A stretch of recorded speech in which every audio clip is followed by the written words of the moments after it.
بسم اللہ الرحمن الرحیم الحمدللہ رب العالمین والصلاة والسلام علی سید الانبیاء والمرسلین۔ معزز ناظرین، آج کی تلاوت میں سورہ طٰہٰ کی جو باقی آیتیں تھیں ان کی سماعت کا ہم نے شرف حاصل کیا ہے، یعنی کہ آیت نمبر 74 سے اختتام آیت نمبر 135 تک کی تلاوت ہم نے الحمدللہ سماعت کی ہے۔ کل گزشتہ جو درس اور خلاصہ آپ کے سامنے بیان کیا گیا، اس میں اختتام پر جو بات چل رہی تھی ان جادوگروں کے حوالے سے کہ جو فرعون نے جمع کیے تھے حضرت موسیٰ علیہ السلام کا مقابلہ کرنے کے لیے، اور وہ سب کے سب بالآخر معاملہ فرعون کا الٹ ہو گیا اور وہ جادوگر ایمان لے آئے۔ فرعون دھمکانے لگا، ڈرانے لگا، لیکن وہ اور ڈٹ گئے اور انہوں نے کہا کہ اب ہم ڈرنے والے، یعنی خلاصہ یہ کہ جو ان کی باتوں کا خلاصہ ہے کہ اب ہم ڈرنے والے نہیں ہیں۔ لن نؤثرک علی ما جاءنا من البینات، کہ اب ہم اللہ کی آیتوں پر تجھے ترجیح دینے والے نہیں ہیں۔ جو ہو سکتا ہے تو فیصلہ کر، اور بے شک تیرا فیصلہ صرف دنیا تک ہو سکتا ہے۔ کتنی ناظرین ایمان افروز بات ہے یہ کہ جو تو فیصلہ کرے گا ہمارے خلاف، قتل کرنے کا، قید کرنے کا، مارنے کا، یہ وہ فیصلہ ہوگا جو صرف دنیا تک ہو سکتا ہے، آخرت سے اس کا کوئی تعلق نہیں، اور آخرت میں تو پھر ایمان کی بنیاد پر اللہ تبارک و تعالی ہمارے لیے فیصلہ فرمائے گا۔ ناظرین، یہ بہت ایمان افروز باتیں ہیں کہ جو ان جادوگروں نے، اور کمال دیکھیے کہ ابھی ایمان کی شمع کچھ لمحے ہوئے کہ روشن ہوئی، اور لبوں سے کیا ایمان اور حکمت کی باتیں جھڑ رہی ہیں، اور کتنی خوبصورت باتیں وہ بیان کر رہے ہیں۔ پھر اس کے بعد ناظرین جو آج کی تلاوت کا جو آغاز ہوا آیت 74 سے، تو اس کے بارے میں بعض علماء نے فرمایا کہ یہ بھی اسی گفتگو کا تسلسل ہے جو جادوگروں نے جو جملے کہے فرعون کے سامنے، اور بعض علماء نے کہا کہ اب ان آیتوں سے اللہ رب العزت کے کلمات ہیں، تو یہ دونوں طرح کی بات فرمائی گئی ہے۔ ان آیتوں میں کیا خوبصورت بات فرمائی، انہ من یأت ربہ مجرما، دو طبقوں کی طرف اشارہ کر دیا اور بہت کمال طریقے سے، انہ من یأت ربہ مجرما، کہ جو رب اپنے رب کی بارگاہ میں حاضر ہوگا مجرم بن کر۔ اب یہ بندے کے ہاتھ میں دنیا میں اس وقت کہ وہ سوچ لے کہ میں جب رب کی بارگاہ میں حاضر ہوں گا تو کیا مجرم بنا کر اور مجرم کے طور پر مجھے لایا جائے گا، یا میں مطیع و فرما بردار کے طور پر پیش کیا جاؤں گا، یہ بندے کے ہاتھ میں۔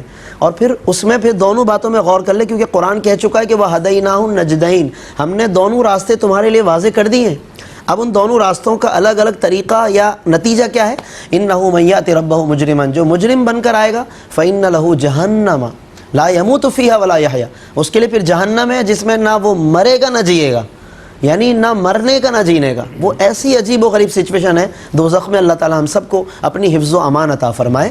پناہ طلب کرنی چاہیے ناظرین، اور ایمان کی توفیق پر قائم رہنے کی دعا کرنی چاہیے۔ اور پھر فرمایا کہ وَمَن یَأْتِهِ مُؤْمِنًا، اور جو اللہ کے حضور مومن اور مطیع بن کر حاضر ہوگا، قد عمل الصالحات، کہ اس نے نیک عمل کیے ہوں گے، فَأُولَئِكَ لَهُمُ الدَّرَجَاتُ الْعُلَىٰ، تو اس کے لیے ان کے لیے بلند و بالا درجات ہیں۔ اور آخر میں یہ بھی کہہ دیا گیا کہ وہی لوگ کامیاب ہیں۔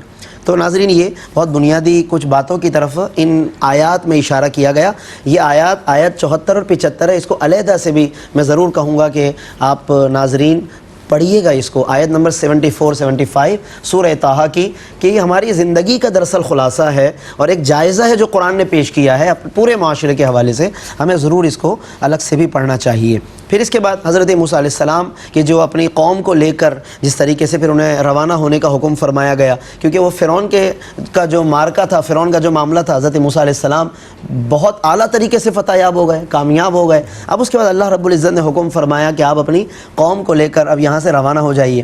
اب جہاں روانہ ہونے کا فرمایا جا رہا ہے وہ آگے سمندر ہے، تو گویا کہ اشارہ دے دیا کہ اے موسیٰ، سمندر میں جانا، قدم رکھنا آپ کا کام ہے، راستہ بنانا رب کا کام ہے۔ یعنی رب کی اطاعت و فرما برداری پر جب بندہ چل پڑتا ہے تو راستہ پھر وہی بناتا ہے۔ والذین جاہدوا فینا، وہ لوگ کہ جو ہمارے راہ میں کوششیں کرتے ہیں، لنہدینہم سبلنا، ہم راستے کھولتے چلے جاتے ہیں۔ اللہ رب العزت نے سیدنا موسیٰ علیہ السلام کے لیے بھی راستہ بنایا، اور فرعون نے دیکھا کہ راستہ بن گیا تو میں بھی اس راستے پہ کود جاؤں، شاید کہ پہنچ جاؤں، میں بھی کنارے پہ لگ جاؤں، لیکن وہ دراصل اسے دھوکہ ہو گیا۔ اسے یہ معلوم نہیں تھا یہ راستہ جو بنا ہے حضرت موسیٰ کے لیے تو اس کے پیچھے اطاعت الہی ہے، فرما برداری ہے، ایمان ہے، اور یہ چاہتا کہ میں اپنے اسی کفر و فرعونیت کے ساتھ جاؤں۔ چنانچہ جب وہ کود گیا تو فغشیہ من الیم ما غشیہ، اور چنانچہ سمندر نے اس کو ڈھانپ لیا، اسے اور پوری قوم کو اچھی طریقے سے ڈھانپ لیا، اور پھر جس طریقے سے وہ غرق ہوا ہے تو اس کی تفصیل ناظرین پہلے گزر چکی ہے۔ اس کے بعد پھر اللہ رب العزت نے بنی اسرائیل کو جب نجات دے دی تو پھر ان کئی انعامات کا اللہ نے آگے اگلی آیتوں میں ذکر فرمایا کہ قد انجیناکم من عدوکم، دشمنوں سے ہم نے تمہیں نجات دی، وواعدناکم جانب الطور الایمن، اور طور کی دائیں جانب ہم نے تم سے ایک وعدہ کیا، یعنی ایک وقت مقرر رکھا، اور کئی لوگوں کو اللہ رب العزت نے حضرت موسیٰ علیہ السلام کے ساتھ وہاں پر بلایا۔ ونزلنا علیکم المن والسلویٰ، من و سلویٰ ہم نے نازل کیا۔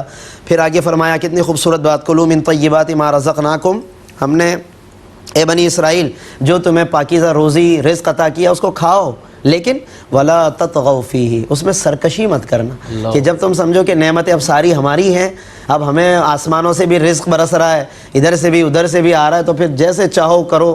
تو فرمایا نہیں، طغیان مت کرنا، عصیان، نافرمانی، سرکش، یہ اللہ کو پسند نہیں ہے، لہذا فرما دیا ولا تطغوا۔ نتیجہ کیا نکلتا ہے؟ جب بھی کوئی قوم طغیان اور سرکشی پر آ جاتی ہے، اللہ سے مقابلے پر آ جاتی ہے، فَيَحِلَّ عَلَيْكُمْ غَضَبِي، اللہ فرماتا ہے پھر میرا غضب تم پر نازل ہونا شروع ہو جائے گا۔ اور اصول کیا ہے؟ وَمَن يَحْلِلْ عَلَيْهِ غَضَبِي، جس پر میرا غضب اتر گیا، فرمایا فقد ہوا، تو وہ گر پڑا، وہ گرتا ہی چلا جائے گا پھر۔ تو اس لیے آج ہمیں یہ سمجھنا چاہیے کہ اگر معاشی اعتبار سے ہم کسی کرائسس کا شکار ہیں، نقصانات کا شکار ہیں، تو کہیں ہم نے خدا نخواستہ سودی معاملات میں انوالو ہو کر اللہ سے جنگ کو تو ہم نے اپنے لیے کہیں خدا نخواستہ للکارا تو نہیں ہے، یا جنگ کی طرف ہم پیش قدمی تو نہیں کر رہے، یا جنگ کی دعوت تو نہیں دے رہے، یعنی ہم اپنے نقصانات کے اندر کچھ اس انداز سے بھی غور کریں کہ اللہ صاف صاف فرما رہا ہے وَمَن يَحْلِلْ عَلَيْهِ غَضَبِي، جس پر میرا غضب اتر گیا فقد ہوا، وہ گرتا چلا جائے گا، معاشی طور پر بھی اور ہر اعتبار سے وہ گرتا چلا جائے گا۔ تو ہمیں ضرور اس حوالے سے غور کرنا چاہیے۔ اور کتنی خوبصورت بات آگے فرمائی، توبہ کا فلسفہ ہے۔ بہت سے لوگ توبہ کو سمجھتے ہیں زبان سے توبہ، میں توبہ کرتا ہوں، بعض لوگ کان پکڑنے کو توبہ سمجھتے ہیں، اور 2-4 مرتبہ شاید کہ توبہ کر لینے کو توبہ سمجھتے ہیں، لیکن اللہ فرماتا ہے وَإِنِّي لَغَفَّارٌ، آیت نمبر 82 سورہ طٰہٰ، بہت بنیادی فلسفہ ہے توبہ کا کہ اللہ رب العزت کون سی توبہ پر بخشش فرماتا ہے، فرمایا وَإِنِّي لَغَفَّارٌ، میں ضرور غفار ہوں، بخشنے والا ہوں، بہت بخشنے والا ہوں۔ کس کو؟ لمن تاب، جو توبہ کرے، لیکن صرف توبہ نہیں، وآمن، پھر ایمان پر قائم رہے، وعامل صالحا، نیک عمل کرتا رہے، ثم اہتدی، اور پھر ہدایت کا راستہ اختیار کر لے۔ یہ توبہ کی حقیقت ہے کہ ایک راستہ آپ نے اپنا لیا، پچھلے سے معافی مانگ لی، تو جو اپنایا اس پہ آپ قائم رہیے۔ اب فرمایا ایسے لوگوں کو میں ضرور بخشنے والا ہوں۔ تو یہ اس سے ہمیں سمجھنا چاہیے کہ ہمیں کیسی اور کون سی توبہ کرنے کی ضرورت ہے۔ اسی میں آیت نمبر 84 میں حضرت موسیٰ علیہ السلام ایک بڑا خوبصورت جملہ عرض کرتے ہیں اللہ کی بارگاہ میں، جب اللہ نے پوچھا کہ جن قوم کے جن افراد کے ساتھ آپ کو آنا تھا، تو حضرت موسیٰ آگے اللہ کی بارگاہ میں پہلے حاضر ہو گئے۔ مقرر یہ ہوا تھا کہ قوم کو ساتھ لے کر آئیں گے، لیکن وہ اللہ کی محبت میں، شوق میں، عبادت میں آگے چلے گئے۔ تو اللہ نے جب پوچھا کہ موسیٰ آپ پہلے آ گئے، قوم کے لوگ پیچھے رہ گئے، حضرت موسیٰ کہتے ہیں وَعَجِلْتُ إِلَيْكَ رَبِّ لِتَرْضَىٰ، اے میرے پروردگار میں تیری بارگاہ میں اس لیے جلدی جلدی آیا تاکہ تو راضی ہو جائے۔ اب یہ ایک طرف سورہ طٰہٰ ہی کی آیت یہ کہ جس میں حضرت موسیٰ کہہ رہے ہیں اے رب تو راضی ہو جائے، میں اس لیے آیا ہوں۔ اسی سورہ طٰہٰ میں آیت نمبر 130 ہے، 84 اور 130، اللہ تبارک و تعالیٰ آیت 130 میں اپنے حبیب سے خطاب کر رہا ہے۔ حضرت موسیٰ کیا کہہ رہے ہیں کہ اے رب تو راضی ہو جائے، اور جب باری آئی محبوب مکرم صلی اللہ علیہ وسلم کی، آیت 130 سورہ طٰہٰ، اللہ فرماتا ہے فاصبر علی ما یقولون وسبح بحمد ربک قبل طلوع الشمس وقبل غروبها ومن آناء اللیل، اے محبوب رات کے لمحات میں آپ عبادت کیجئے، فسبح، تسبیح پڑھیے، واطراف النہار، اور دن کے اطراف میں، کیوں؟ لعلک ترضی، تاکہ اے محبوب آپ راضی ہو جائیں۔ یہ دیکھیے نا، ایک ہی سورہ طٰہٰ ہے، حضرت موسیٰ کہہ رہے ہیں لترضی، اے رب تو راضی ہو جا، اور محبوب مکرم سے اللہ فرما رہا ہے لعلک ترضی، تاکہ محبوب آپ راضی ہو جائیں۔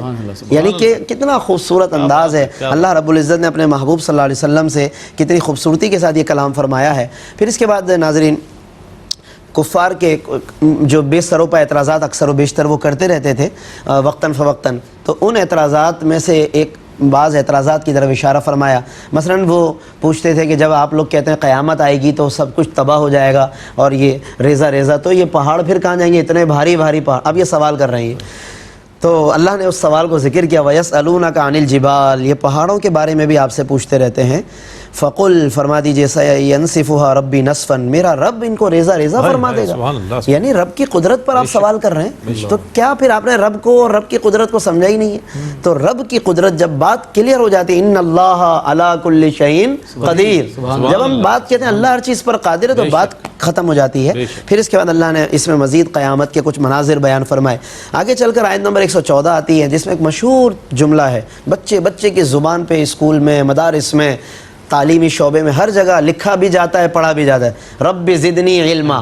وہ اسی صورت میں آیت 114 میں وقل، اے محبوب آپ کہیے، ربی اے میرے رب، زدنی علما کہ میرے علم میں اضافہ فرما. اور جب نبی مکرم صلی اللہ علیہ وسلم کے جنہیں براہ راست اللہ سکھا رہا ہے، وہ خود یہ دعا اپنے محبوب کو یہ سکھا رہا ہے کہ میرے رب میرے علم میں اضافہ فرما، تو جو سیکھے سکھائے ہیں وہ تک یہ دعا فرما رہے ہیں. تو ہمیں کتنی ضرورت ہے اس دعا کی. ہمیں ناظرین صبح و شام یہ دعا پڑھنی چاہیے، سمجھ کر دعا کرنی چاہیے، تاکہ اللہ تعالی ہمارے بھی نالج میں، علم قرآن میں، علم حدیث میں اضافہ فرمائے. اس کے لیے اللہ تعالیٰ کوئی نہ کوئی ہمارے لیے راستہ بنائے. تو ہمیں ضرور اس حوالے سے بھی توجہ دینے کی ضرورت ہے. اس کے بعد پھر اللہ تعالیٰ نے اختتام کی طرف جب ہم جاتے ہیں تو حضرت سیدنا آدم علیہ السلام کے واقعے کی طرف اللہ نے اشارہ فرمایا ہے.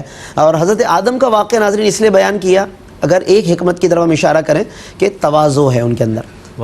ابلیس میں فرعونیت ہے، حضرت آدم میں تواضع ہے. یعنی پیچھے فرعون حضرت موسیٰ کا ذکر کیا، اسی تسلسل میں پیرائے میں بات آگے چلی تو حضرت آدم تک آ گئی. یعنی حضرت آدم علیہ السلام کو اللہ نے تواضع اور انکسار نفس عطا کیا. جھک گئے وہ اور اللہ کے حضور توبہ کرنے لگ گئے وہ، اور شیطان اکڑ گیا جیسے فرعون اکڑ گیا تھا. وہ توبہ، وہ بھی تباہ ہوا، شیطان بھی تباہ ہوا. تو رہتی دنیا تک کو سمجھا دیا کہ تم نے کون سا طریقہ اپنانا ہے یہ تمہارے سامنے ہے. عاجزی انکساری کی مثالیں بھی سامنے ہیں، فرعونیت کی مثالیں بھی سامنے ہیں، اور ہر ایک کا انجام بھی سامنے ہے. لہذا اس معاملے میں ضرور غور کرنا چاہیے. اس کے باوجود بھی اگر کوئی اللہ کے ذکر سے اعراض کرتا ہے، عبادتوں سے دور رہتا ہے، وَمَنْ أَعْرَضَ عَنْ ذِكْرِي، جو میرے ذکر سے غفلت برتتا ہے، آیت نمبر 124 ہے، فَإِنَّ لَهُ مَعِيشَةً ضَنْكًا، تو اس کے لیے اس کی زندگی کو تنگ کر دیا جائے گا. یعنی بے شک دولت بہت ہوگی لیکن اطمینان قلب نہیں ہوگا. دولت بعض اوقات بہت ہوتی ہے لیکن آدمی اسی دولت کی وجہ سے پریشانیوں میں بھی آ جاتا ہے. اس کی بہت سی مثالیں دنیا میں موجود ہیں. اور فرمایا کہ ایسے شخص کو قیامت کے دن ہم اندھا کر کے اٹھائیں گے جو دنیا میں اللہ سے غافل رہا، دولت کا پجاری بن کر رہا. فرمایا اسے اندھا کر کے، اندھے سے مراد یہ ہے کہ اندھیرا ہی اندھیرا نظر آئے گا. بظاہر آنکھیں ہوں گی، بند کھول بھی رہا ہوگا وہ، لیکن نظر کچھ نہیں آ رہا ہوگا. اور وہ کہے گا مولا میں تو اچھا خاصا صحیح تھا، تو ایسا کیوں ہو گیا؟ پھر اس کو اس کے حقائق بتائے جائیں گے. وَأْمُرْ، اور آخر میں بالکل کہ وَأْمُرْ أَهْلَكَ بِالصَّلَاةِ، اپنے گھر والوں کو بھی نماز کا کہو، وَاسْتَبِرْ عَلَيْهَا، خود بھی پڑھتے رہو. یہ بہترین ناظرین فلسفہ ہے کہ آج بہت سارے لوگ وہ تو ملیں گے جو اپنے بچوں پہ بڑی سختی کرتے ہوں گے نماز کی، اور بچوں کو جناب 6 کلمے بھی آنے چاہیے تو انہیں یہ بھی آنا چاہیے، اور قاری صاحب ان کو بہترین یہ بھی پڑھا دیں، یہ بھی سکھا دیں. مگر خود گھر والے، والدین وہ علم کے قریب آنے کی زحمت نہیں فرماتے. تو قرآن سے سیکھیے کہ وَأْمُرْ أَهْلَكَ بِالصَّلَاةِ، اپنے اہل کو بھی نماز کا کہیے، وَاسْتَبِرْ عَلَيْهَا، اور بہترین اثر کب ہوگا؟ جب خود بھی اس پر قائم رہیں گے. یہی قرآن ہمیں بتا رہا ہے. اللہ رب العزت سے دعا ہے کہ رب کریم ہمیں سورہ طٰہٰ کی ان بہترین نصیحتوں کو چننے اور اپنی زندگی میں اس کو نافذ کرنے کی توفیق رفیق مرحمت فرمائے. آمین. وآخر دعوانا الحمد للہ رب العالمین.